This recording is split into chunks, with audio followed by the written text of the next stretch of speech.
Le Mali sera au centre de l'économie numérique dans la sous-région et cela pour quelques jours.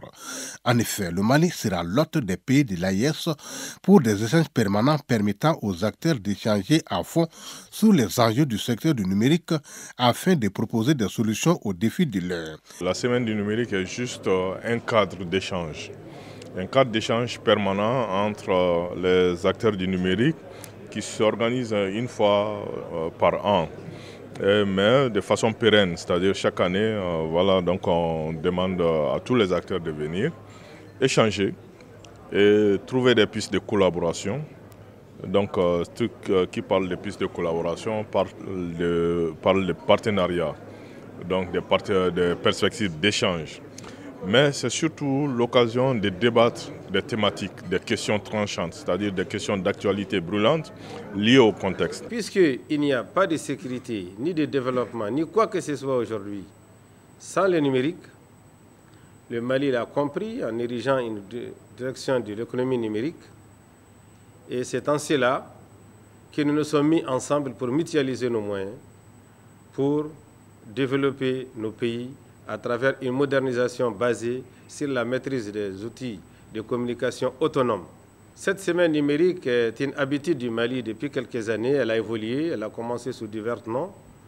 Et maintenant, elle s'effectue au Burkina, elle s'effectue au Niger, qui vient d'organiser sa première édition. Nous allons aussi y mettre la promotion du genre, la jeune fille face aux enjeux du numérique. C'est extrêmement important. Le numérique, autant il est bien, autant il peut aussi faire du mal. Donc cette frange sensible de notre société, savoir la gente féminine et les jeunes filles, doivent être protégées et doivent être mises à contribution aussi parce qu'elles ont des connaissances pour pouvoir arriver à un règlement de nos problèmes. Conférences, débats, panels et expositions marqueront cette deuxième édition de la Semaine du numérique dont le thème est l'éthique comme facteur de résilience face à la crise multiforme dans le Sahel, opportunités et défis. L'événement est placé sous le parrainage du président de la transition, le colonel Assimi Goïta. Cette semaine est une émanation de la volonté du président de la transition qui m'a donné des instructions pour activer le développement de l'économie numérique dans notre pays et de la modernisation de l'administration. C'est en cela que nous avons institué cette semaine. Et cette semaine, comme vous le voyez, elle répond aux nécessités de la construction de la Confédération des États du Sahel. C'est en cela que nous avons convié les frères du Niger et du Burkina. Nous allons donc travailler entre pays de l'AES et nous allons échanger, n'est-ce pas, les idées.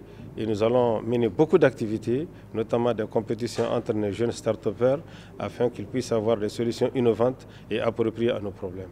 À l'issue de cette conférence de lancement, la nouvelle commission d'attribution des cartes de presse a présenté aux confrères le tout premier lot du document qui servira désormais à identifier les professionnels du métier.